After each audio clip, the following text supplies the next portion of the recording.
There's nothing better than a good old fan theory, something that the dedicated few have patched together to fill in those plot holes or slight discrepancies when it comes to our favourite video games. But equally, there's nothing worse than when you present these to a video game developer and they go, oh, that's lovely, that's going right up in the fridge, and then they screw it up and put it in the bloody bin. Oh, well, boo on us for trying then, right? As I'm Jules, this is WhatCulture.com, and these are 10 video game fan theories debunked by the creators.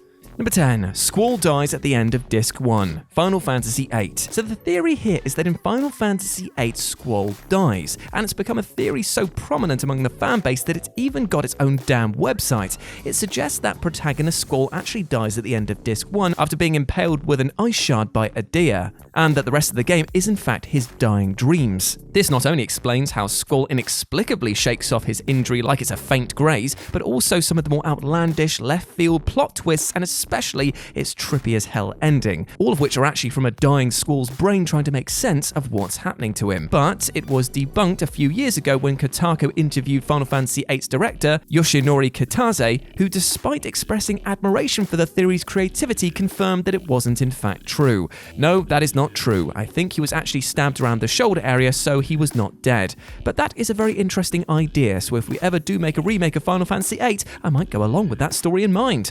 Oh, well, that's good, I guess. Number 9. Reinhardt is Pharrah's father. Overwatch. In the early days of Overwatch, fans spent a ton of time debating the identity of Pharrah's father, until in November 2016, one fan noticed that Pharrah, her mother Anna, and Reinhardt all had similar rare skins. Between this and Blizzard's continual hinting at Reinhardt being Pharrah's daddy, it pretty much seemed like it was a sure thing. But in April 2017, the game's new Uprising event saw the release of the new Anna spray, which showed her cradling baby Pharrah while joined by a man who everybody quite reasonably assumed to be Pharrah's father. Clearly the man in the image isn't Reinhardt and was later identified as Sam by Blizzard, in turn swiftly crushing all the shippers' dreams. Number 8. It's all Link's dream. The Legend of Zelda Majora's Mask. The Legend of Zelda franchise is an absolute goldmine for fascinatingly nutty fan theories, and perhaps the most intriguing of all of these is that the events of Majora's Mask are actually a dream. The prime reasoning behind this theory is that the Zora band featured in the game, the Indigogos, played the song Ballad of the Windfish, which was first featured in 1993's Link's Awakening, a game which itself takes place within Link's dream.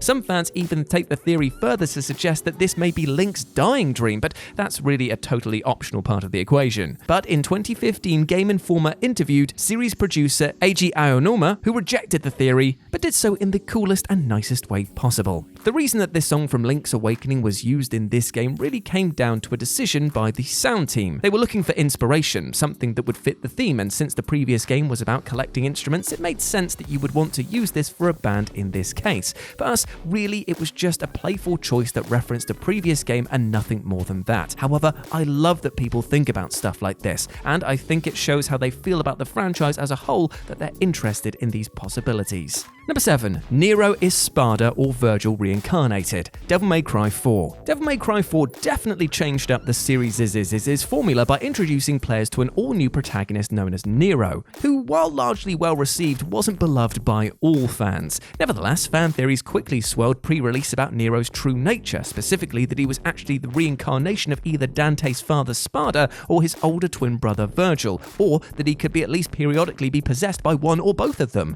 At the time of the game's release, many fans were absolutely convinced that one of these possibilities would turn out to be true, and the game itself never confirmed nor explicitly denied these theories, but the 2008 novelization Devil May Cry 4 Deadly Fortune majorly hinted at another possibility, that Nero was actually Virgil's son. This was finally confirmed in a 2018 interview where Devil May Cry 5's senior producer Michitaro Okabe stated that Nero was in fact Virgil's son. Some fans said that Nero just looks like his father Virgil, so I was happy that people could see the similarity. And when Devil May Cry 5 finally came out the very next year, we actually got to see Nero learn the truth for himself. Brilliant. Number 6. Dittos are failed Mew clones. Pokémon. One of the earliest and most pervasive Pokémon fan theories is that the Pokémon Ditto is actually the result of a failed attempt to clone a Mew. The evidence for this theory includes both Ditto and Mew being genderless Pokémon, the fact that they they share the same purple-blue sprite color scheme, and the fact that they both weigh 8.8 pounds, amongst other things.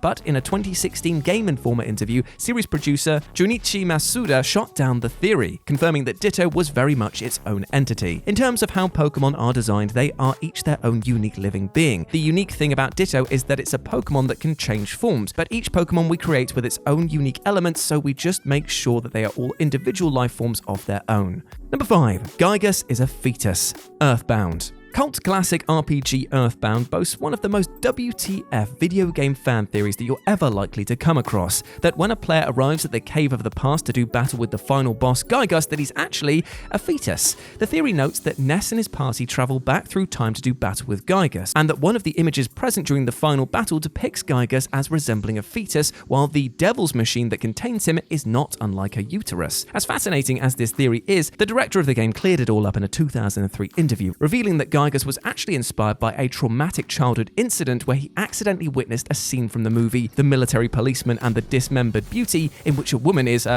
brutally attacked. They said that GIYGAS is something you can't make sense of, confirming that the fetus theory is nothing more than the human brain trying to comprehend abstract imagery. Number 4. Toad's mushroom cap is a hat. Mario. Though the 1989 animated TV series The Super Mario Bros. Show isn't canon to the world of Mario, it did nevertheless sow the seeds for the theory that the mushroom cap atop Toad's head is in fact, a hat. In the show, Toad is periodically seen removing the hat, prompting some fans to quite rightly assume that this would also apply to the in-game Toad. After literally decades of discussion, the matter was finally put to bed in 2018, when Super Mario Odyssey producer Yoshiaki Koizumi posted a Q&A video where he confirmed Nintendo's official party line on the mushroom cap, that it is Toad's head. They said, so that as it turns out, it's actually Toad's head. I'm going to leave it to all of you to figure out exactly how that works. Maybe there's something inside. And like that, everything you thought you knew was exposed as a lie. Number 3. Second sister is actually Barissa Fee. Star Wars Jedi Fallen Order.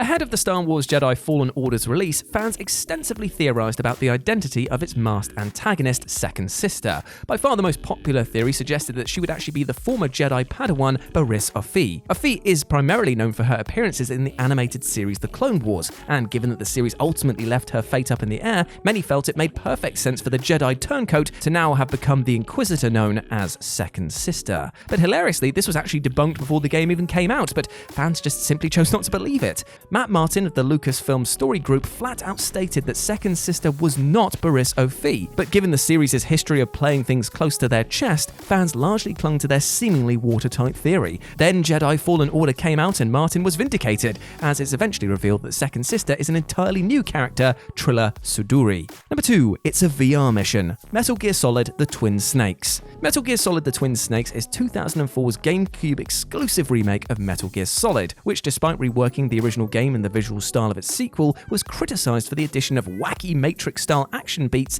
and a vastly inferior musical score. It's still a great game overall though. This prompted some fans to even subscribe to the theory that the game wasn't really a canonical remake, but actually a VR simulation of the Shadow Moses incident, and was being used to train Raiden for the Big Shell mission in the sequel. And you know what? While this is a creative idea and completely within Hideo Kojima's demented wheelhouse, the director himself consistently stated that he conceived the Twin Snakes as an attempt to improve upon the original, which of course was limited by the technical constraints of the PS1. So unfortunately, this Matrix madhouse of a theory was not true. And number 1, the space pirate mothership is the wrecked ship from Super Metroid.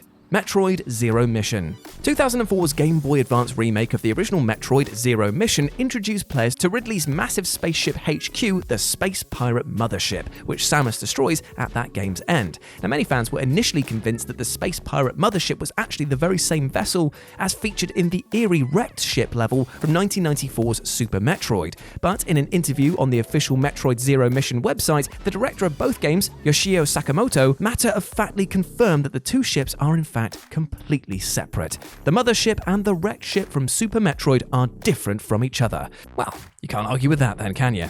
Or can you? No, you can't.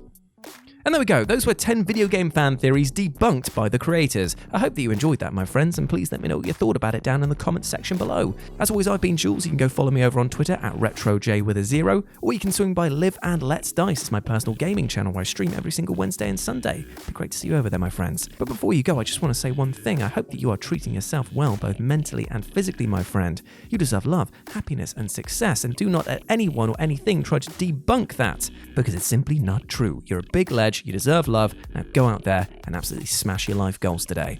As always, I've been Jules, you have been awesome. Never forget that, and I'll speak to you soon.